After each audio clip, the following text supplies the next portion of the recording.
ng gatas, ligtas na sabihin na ayos ito para sa mga buntis at nagpapasusong mga nanay. Ngunit, kailangan mong ikonsidera na ang pagbubuntis at pagpapasuso ay sensitibong kondisyon, kaya't kinakailangan na kausapin ang physician o ang OBGYN. Kahit na anong gawin mo sa malunggay, iwasan ang tangkay at ang ugat nito dahil mapanganib ito na kainin. Side effects. Ang malunggay ay sinasabing nakatutulong sa hypertension, ngunit kailangan mong maging maingat kung sakaling maging sanhi ito ng biglaang pagbaba ng presyon ng dugo. Sinasabi ring ito ay mahusay para sa pag-manage ng level ng blood sugar sa diabetics, ngunit ang mga pasyente ay maaaring makaranas ng hypoglycemia, mababang level ng blood glucose, kung dadamihan ang konsumo.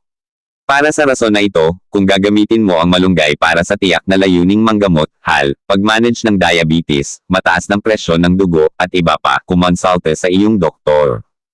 Interactions. Bilang isang natural na herb na ginagamit sa mga